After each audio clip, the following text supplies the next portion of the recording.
Hi student, welcome back to my YouTube channel.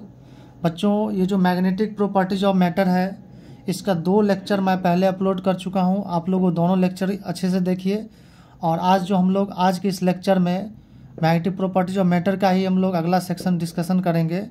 और इसमें हम लोग आज basically paramagnetic material, ferromagnetic material और क्यूरी टेम्परेचर, ये जो है तीनों पॉइंट हम लोग डिस्कशन करेंगे। उसके बाद बचता है हिस्टेरिसिस। हालांकि अब हिस्टेरिसिस आने रहा है सीबीएसई वाले में, ठीक है। बिहार बोर्ड में पूछ सकता है तो उसको भी मैं कंप्लीट करा दूंगा, ठीक है। तो चलो स्टार्ट करते हैं। आज के इस लेक्चर में हम लोग डिस्कशन करेंगे पहला पॉइंट कि पैरामैग्नेटिक मटेरियल, इसका डिटेल बात करेंगे हम लोग। पैरामैग्नेटिक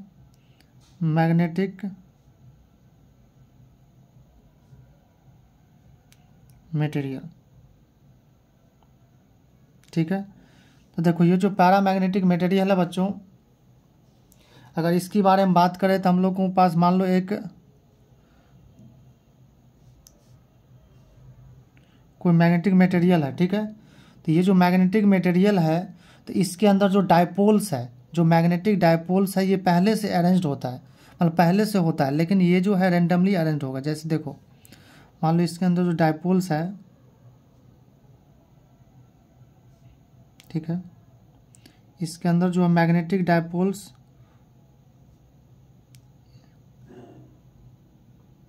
यानी एक्सटर्नल मैग्नेटिक फील्ड जो है यहाँ पे बी एक्सटर्नल जो है 0 है। लेकिन फिर भी क्या होगा, ये जो इसके अंदर मैटर है, ये जो मैटर है, इसके अंदर क्या होगा, मैग्नेटिक डायपोल पहले से होता है। लेकिन ये जितने भी मैग्नेटिक डायपोल्स है, ये सारे डायपोल्स जो है रेंडमली, देखो ये ऐसे ये ऐसे ये ऐसे ऐसे, इस तरह से रेंडमली अरेंज्ड होता है। तो ड्यू टू रेंडमली अरेंजमेंट, इसका जो नेट मैग्नेटिक डायपोल मोमेंट होता है, इससे क्या होगा, 0 होगा। तो no external magnetic field is applied. यहाँ पे एक्सटर्नल मैग्नेटिक फील्ड 0 है। तो each atom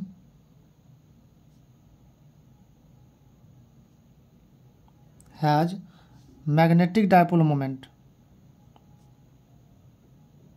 magnetic dipole moment. लेकिन अगर हम लोग नेट मैग्नेटिक मोमेंट की बात करेंगे, अगर एम नेट की बात करेंगे तो क्या होगा, 0। क्यों 0 होगा, क्योंकि ये जितने भी डायपोल्स है, ये सारे डायपोल्स क्या है, ये रेंडमली अरेंज्ड है। तो रेंडमली अरेंजमेंट के कारण क्या होगा, सबका वेक्टर सम हो जाएगा 0। लेकिन बच्चों, जब इसको हम लोग क्या करेंगे, एक्सटर्नल मैग्नेटिक फील्ड में रखेंगे तो क्या होगा, देखो, जब इसको हम लोग एक्सटर्नल मैग्नेटिक फील्ड में रखेंगे तो इसके अंदर जितने भी डायपोल्स है, वो सारे डायपोल्स क्या एक प्रॉपर फैशन में क्या होगा, अरेंज होगा। यानी इस तरह से क्या हो जाएगा, अरेंज हो जाएगा। और देखो, अगर मान लो एक्सटर्नल मैग्नेटिक फील्ड ऐसे हम लोग क्या किए, अप्लाई किए, तो इंड्यूस्ड जो मैग्नेटिक फील्ड इसके अंदर इंड्यूस्ड होगा, ये भी सेम डायरेक्शन में होगा। इसलिए क्या होगा, डायमैग्नेटिक के कंपैरिजन में ये थोड़ा सा स्ट्रांगली क्या होता है, मैग्नेटाइज हो जाता है। यानी ये जो है एक्सटर्नल मैग्नेटिक फील्ड को क्या करेगा, अट्रैक्ट करेगा। जैसे वो क्या करता, रिपेल करता था, ये क्या करेगा, अट्रैक्ट करेगा। तो चलो हम लोग इसका कुछ प्रॉपर्टीज देखेंगे। उससे पहले ये तो जानते हैं हम लोग, इंड्यूस्ड मैग्नेटिक फील्ड क्या होता है, म्यू नॉट इंटू आई, यानी इंटेंसिटी ऑफ मैग्नेटाइजेशन का, ठीक है। तो चलो इसको हम लोग अब प्रॉपर्टी देखते हैं। प्रॉपर्टीज, जो पैरामैग्नेटिक मटेरियल है उसका कुछ प्रॉपर्टीज होता है जो याद रखना होता है, ठीक है। तो प्रॉपर्टीज, तो बच्चों इसका सबसे फर्स्ट प्रॉपर्टीज हम लोग लिखेंगे कि ये भी बहुत स्ट्रांगली मैग्नेटाइज नहीं होता है, लेकिन डायमैग्नेटिक से थोड़ा सा अच्छा मैग्नेटाइज होता है। तो क्या लेट डाउन कर सकते हैं हम लोग, राइट डाउन का, इट इज़, स्ट्रांगली नहीं कहेंगे, इसको वीकली ही कहेंगे, it is weekly magnetised.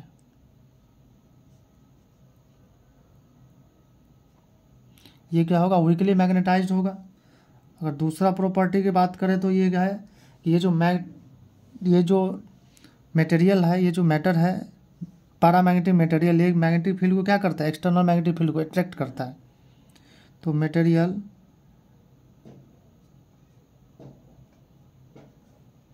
Gets weakly attracted to be external, weakly attracted to external magnetic field यानी बी एक्सटर्नल के क्या होगा, वीकली अट्रैक्टेड होगा। जैसे मान लो यहाँ पर कोई क्या है, जैसे मान लो यहाँ कोई पैरामैग्नेटिक मटेरियल है, ठीक है। तो अगर एक्सटर्नल मैग्नेटिक फील्ड होगा तो एक्सटर्नल मैग्नेटिक फील्ड को क्या करेगा, जैसे ऐसे जा रहा है, ठीक है। तो इसके इस तरह से क्या करेगा, सॉरी, इसको क्या करेगा,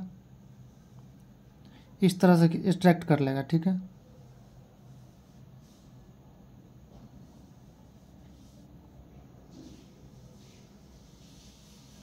इस तरह से क्या कर लेगा, ये अट्रैक्ट कर लेगा। यानी जो पैरामैग्नेटिक मटेरियल है वो क्या करेगा, एक्सटर्नल मैग्नेटिक फील्ड को क्या करेगा, यहाँ एक्सटर्नल मैग्नेटिक फील्ड को वीकली क्या करेगा, अट्रैक्ट कर लेगा, ठीक है।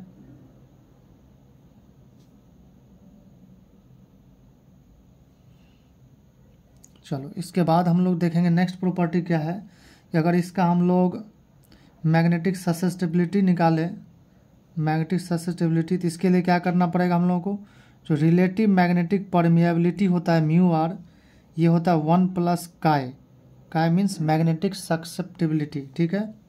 तो इसका जो मैग्नेटिक ससेप्टिबिलिटी होता है एक्स पॉजिटिव होता है, एक्स जो होगा यानी काय जो इसको बोलते हैं हम लोग, ये पॉजिटिव होता है। देयरफॉर देखो ये पॉजिटिव 1 में ऐड करेंगे तो म्यू आर का वैल्यू क्या होगा, 1 से ग्रेटर होगा, जबकि डायमैग्नेटिक का क्या होता था, ये नेगेटिव होता था, 1 से कम होता था, ठीक है। तो इसका जो रिलेटिव मैग्नेटिक परमिएबिलिटी होता है ये 1 से ग्रेटर होगा।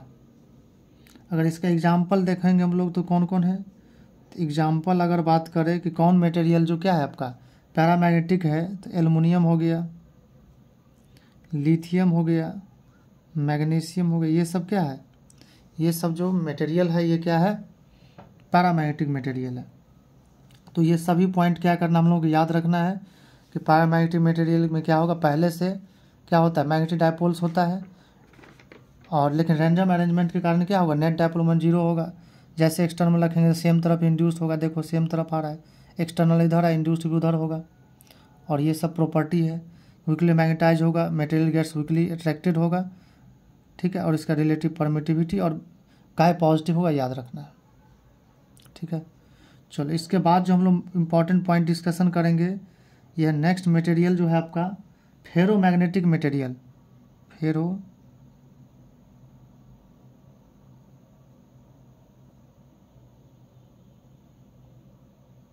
मैग्नेटिक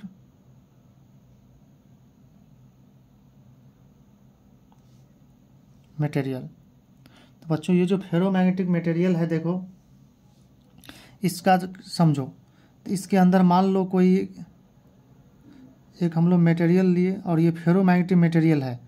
तो फेरोमैग्नेटिक मटेरियल में क्या होगा, जितने भी डायपोल्स होते हैं ये एक डोमेन बना लेगा। डोमेन का मतलब क्या, जैसे मान लो अपना ग्रुप बना लेगा कि जैसे 5 आदमी यहाँ, जैसे मान लो 5 आदमी यहाँ है, 5 आदमी यहाँ है, ठीक है, 5 आदमी यहाँ, 5 आदमी यहाँ, 5 आदमी यहाँ। तो अपना एक होता है ना पार्टिकुलर रीजन, पार्टिकुलर क्या रीजन, तो इसी तरह से मान लो ये कोई रीजन बना लेगा, ठीक है।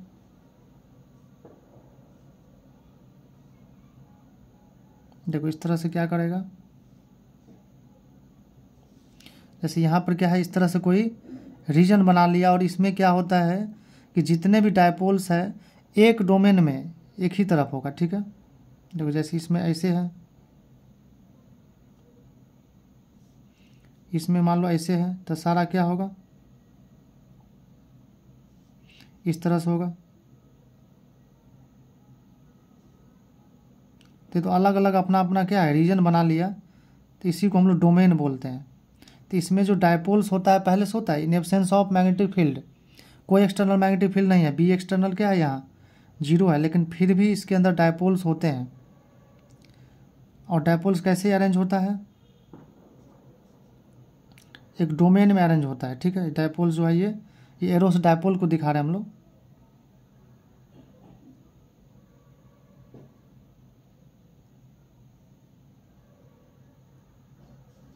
ठीक है। तो ये जो डायपोल्स है, तो बी एक्सटर्नल क्या है 0 है, लेकिन इसके अंदर जो होता है all dipoles are, all dipoles जितने भी डायपोल्स है, all dipoles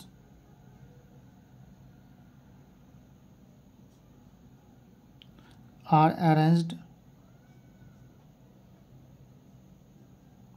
randomly in a domain, randomly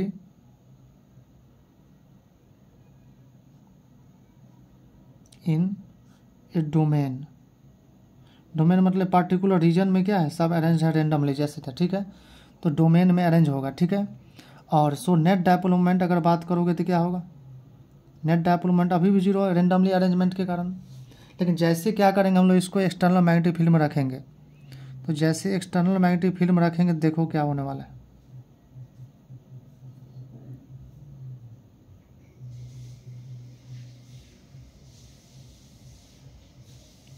ठीक है, तो जैसे एक्सटर्नल मैग्नेटिक फील्ड में रखेंगे तो ये सारे जो डायपोल्स है, ये सारा जो डायपोल्स है देखो, ये सभी डायपोल्स क्या होगा, एक पार्टिकुलर फैशन में क्या होगा, अरेंज हो जाएगा। डोमेन में ही रहेगा लेकिन क्या है, पार्टिकुलर फैशन में क्या हो जाएगा, अरेंज हो जाएगा इस तरह देखो।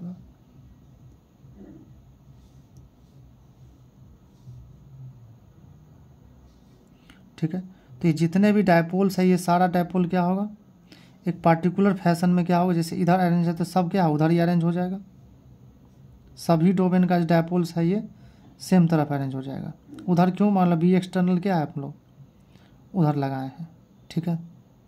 अब जीरो नहीं है, अब एक्सटर्नल हो गया तो सब क्या डायपोल होगा, उधर ही अरेंज हो जाएगा। और ये वेरी स्ट्रॉन्ग मैग्नेट बनता है।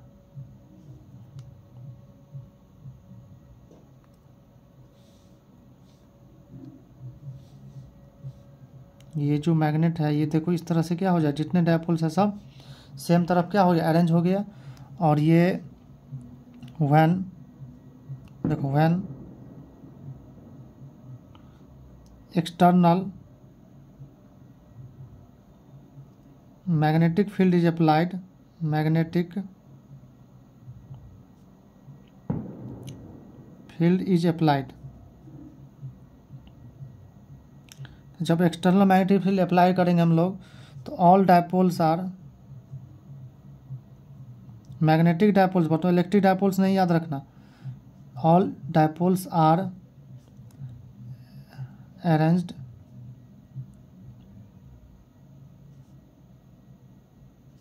इन same direction, same direction of, in same direction. So क्या होगा, so they will become strong magnet, क्या बन जाएगा वो, दे विल बिकम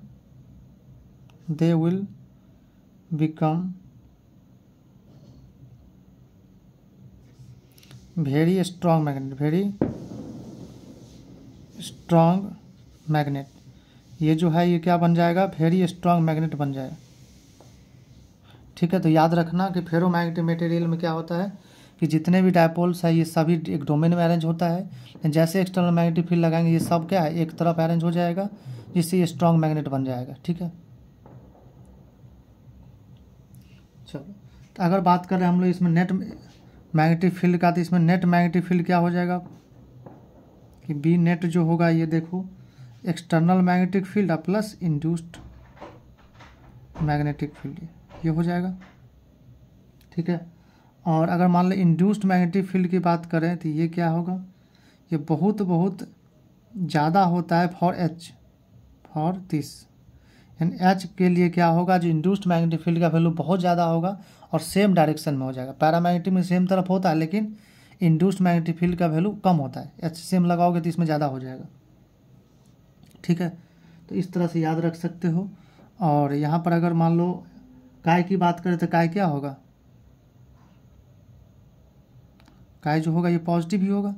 ठीक है, ये पॉजिटिव ही होगा। और जो म्यू आर होगा क्या होगा, वेरी वेरी ग्रेटर देन 1 होगा। ठीक है, चलो इसके बाद हम लोग जो नेक्स्ट टॉपिक डिस्कशन करेंगे, नेक्स्ट पॉइंट, कि इसके बाद है क्यूरी लॉ, क्यूरीज लॉ। जो क्यूरी लॉ क्या कहता है, देखो जो क्यूरी लॉ है ये क्या कहता है कि if temperature of material is increased, तो क्या होगा, जैसे टेम्परेचर बढ़ाएंगे, इफ, इसको राइट डाउन भी करते चले जाते हैं हम लोग, if temperature of material material is increased, कि अगर मटेरियल को क्या करेंगे, टेम्परेचर इंक्रीज कर रहे हैं तो उसके बीच में थर्मली क्या होगा, एजिटेशन बढ़ेगा। थर्मल क्या है, कोलिजन बढ़ेगा, मतलब उसका थर्मल एजिटेशन बढ़ेगा। एजिटेशन मीन्स कोलिजन, ठीक है। Then due to thermal agitation, due to thermal agitation, agitation means मतलब समझो कि मोशन होगा, ठीक है। तो मोशन, थर्मल एजिटेशन के कारण क्या होगा, कि डायपोल्स का अलाइनमेंट होगा वो डिस्टर्ब हो जाएगा। The alignment of dipoles, the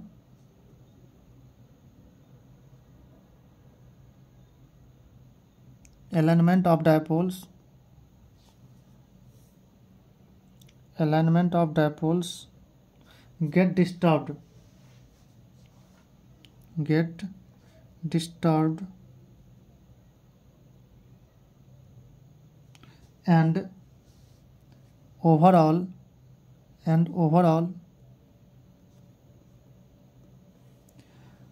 जो होगा इंटेंसिटी ऑफ मैग्नेटाइजेशन डिक्रीज करेगा। And overall I means intensity of magnetization decreases for given H, for given H, यानी जो एच लगाएंगे हम लोग एक्सटर्नल मैग्नेटिक फील्ड के लिए डिफाइन करते हैं, तो एच के लिए क्या होगा, ये इंटेंसिटी ऑफ मैग्नेटाइजेशन क्या होगा, डिक्रीज करेगा, ठीक है।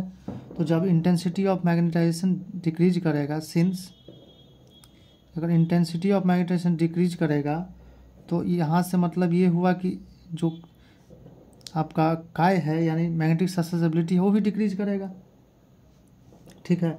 और एक पार्टिकुलर टेम्परेचर के बाद क्या होगा, जिसको हम टीसी बोलेंगे, ठीक है। तो पार्टिकुलर टेम्परेचर के बाद क्या होगा कि ये डायमैग्नेटिक में कन्वर्ट हो जाएगा। तो फॉर, हम लोग राइट डाउन करते हैं, for paramagnetic material, paramagnetic material, अगर हम लोग मैग्नेटिक ससेसिबिलिटी लिखना चाहेंगे तो क्या होगा, सी बाय टी। तो यहाँ सी क्या है, सी को बोलते हैं हम लोग क्यूरी कांस्टेंट, सी को क्या बोलते हैं, क्यूरी कांस्टेंट, ठीक है। और जो टी को टी हम लोग लेते हैं एब्सोल्यूट टेम्परेचर, एब्सोल्यूट टेम्परेचर, यानी केल्विन में लेना है इसमें, मतलब इन केल्विन, ठीक है। तो याद रखना ये जो है मैग्नेटिक ससेसिबिलिटी जो होगा सी बाई टी होगा, और एक सी यहाँ पर क्यूरी कांस्टेंट है और टी जो है एब्सोल्यूट टेम्परेचर है। अब देखो अगर मान लो दूसरा पॉइंट की बात करें हम लोग कि फॉर फेरो मैग्नेटिक मटेरियल के बारे में बात करें, फॉर फेरो मैग्नेटिक मटेरियल, तो अगर फेरोमैग्नेटिक मटेरियल की बात करें बच्चों, तो हीट करने पे क्या होगा, on heating it to TC, TC means क्या होगा, Curie temperature, Curie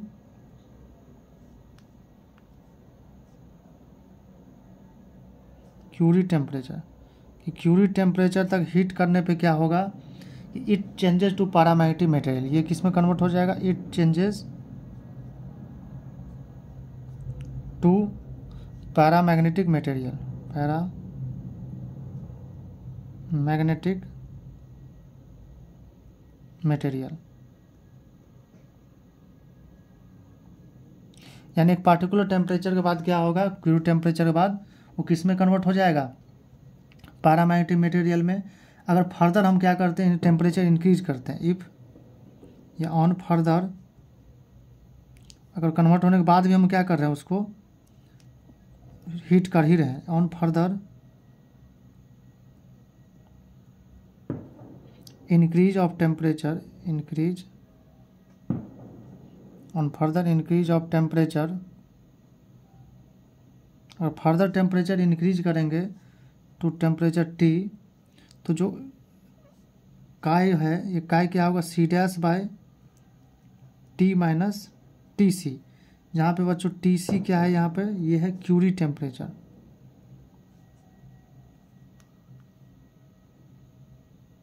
Curie temperature. ठीक है, तो ये याद रखेंगे आप लोग कि काय का वैल्यू क्या होगा, पैरामैग्नेटिक मटेरियल के लिए x = c/t होगा।